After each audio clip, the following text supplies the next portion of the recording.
Yes, our special guest, ladies and gentlemen, is Michael Bolton! Chin, chin. Chin, chin. To your health, sir. To your health. Nice to have you here. Now, Michael has sold more than 50 million albums in a career which has, and you might find this hard to believe, spanned 4 decades. He's sung with the likes of Luciano Pavarotti and Ray Charles, written songs with Bob Dylan, penned hits for Barbra Streisand. Not bad for a bloke who started off as a hard rocker, supporting Ozzy Osbourne on tour. And that was the first breakthrough for you. Yeah, it was the beginning. I mean, opening for Ozzy. Ozzy was selling out coliseums, you know, and we would do our rock show, and then he would walk on and he would go like this, and then you'd see 50,000 people go like this. And then if you went like that, they would go like that. It was kind of frightening. But then right when you walked off stage, backstage, he was a perfectly normal, down-to-earth guy. Yeah. Because there was this... Did I say it perfectly? Oh, okay. For a guy who eats bats. Normal might have been the one word that we could have remembered. Tell me, because you left school to go into the music business, and then there was quite a gap before you had hits in your own right, like nearly 20 years, is that right? Well, I went to school. I just wasn't sure that you were supposed to show up every day. And and it was about music. Yeah, I signed a record deal with Epic Records, CBS, when I was 16.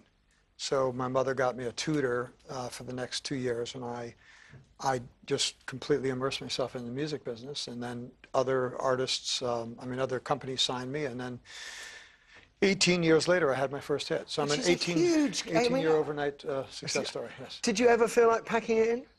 I think I walked so far into the desert of one career, I don't think I could turn back. I didn't have another skill.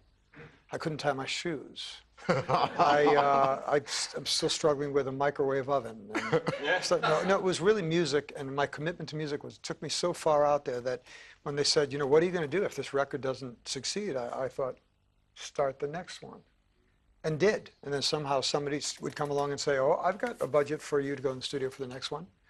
And there it was. But 18 years later, I had my first hit. Extraordinary. Now, Michael's just released his 18th album. It's called One World, One Love. It features some really intriguing collaborations. Lady Gaga you've written with. Lady Gaga, the hottest thing on earth. No. Yeah. She has the most amazing wardrobe, doesn't she? I love her. Oh, there's a picture of her. I love her. No one had heard of her, at least in my camp. It was September of last year. And she was a songwriter and doing quite well as a songwriter. Had a record coming out. They called me and said, you have to write with Lady Gaga. Lady Gaga. And of course I was thinking, what is a Lady Gaga? I'm glad you said that. No. Well, because I hadn't heard of her yet.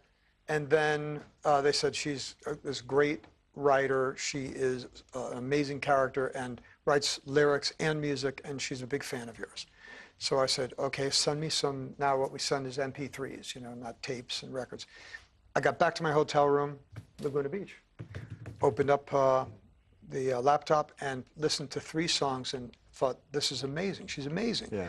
Okay, I'd love to write with her. When? Tonight at 8 o'clock.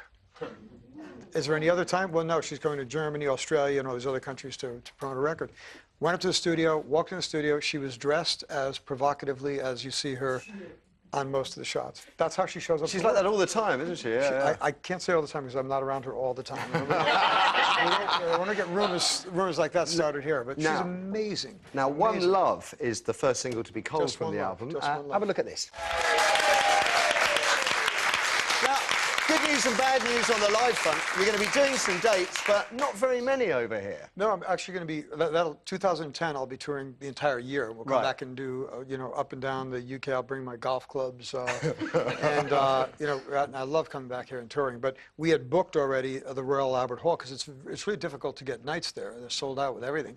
So we're November 2nd and 3rd coming up at the Royal Albert Hall. Okay. And that's exciting because it's my favorite venue in the entire world. Yeah. So, Amanda. Michael, I've got to ask you about the hair. Yes. Because you and Carol Decker from TWStuff were partly responsible for me getting a perm in the late 80s. Will you ever grow it back again? Did I have a perm? Well, you didn't, but I couldn't recreate your looks with this hair, so I had a perm. So it was your fault. Will it ever be grown back again? Gosh, it's like looking at me. That's exactly what my hair was like. That is actually a photo of you, Amanda. I think the difference is you look a lot better, and I was 12 in that photo. I have now much more hair growing out of my ears and nose. It's nature's horrible cruel getting way. older, isn't it? Yeah, me It's just too. a man thing, the ear hair, isn't it? But, But what happened to all the hair? Because is it true that you actually auctioned Yes. it off? Auctioned off at a fundraiser for women at risk, women and children at risk. It's a worry, isn't it? How can we be lovers? This isn't actually the Michael Bolton wig, but you can buy a Michael Bolton wig. Did you know that? No, I did not know that. You can buy it on a website. If I had known that, that's I would have. the Michael Bolton mullet wig. It's been named after you. As long as you don't get the guy who comes with it. We really did get $8,000 for a bag of hair. Where did it go? I don't know. Hello? I think, you know, they put it in, they burn it with eye of newt, I think. But it was for charity. It was for charity, which was Brilliant. Good for you. It made perfect sense. We found out that there were going to be fans coming to this particular event, and that it actually would be one of the hot auction items, which is insane to me.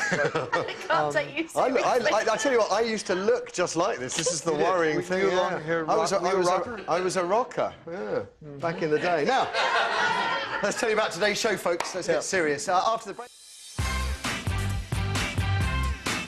So what percentage of Brits lose their virginity before they're 16? The answer is 37%. OK, we're moving on to the age of consent now. We're asking if it should be lowered all the way down to 13. Yes, says Cambridge law professor John Spencer in a debate on Radio 4 last night. He argued that keeping it at 16 effectively makes criminals almost half the population, 37% of us, in fact. That's how many kids are having sex under 16. More than 8,000 under 16s get pregnant every year. Would they have sought, now this is the thing to think about, would they have sought advice on contraception if they knew they weren't breaking the law? 2 years ago, a senior copper, Scottish Chief Superintendent Clive Murray, he also argued for the age of consent to be lowered to distinguish between sexual abuse by adults and youthful natural instinct. Under the 2003 Sexual Offences Act, all sex acts involving someone under 16 are illegal. But how many lovers under 18 are ever prosecuted? It's actually more than I thought. It's just under 200 a year.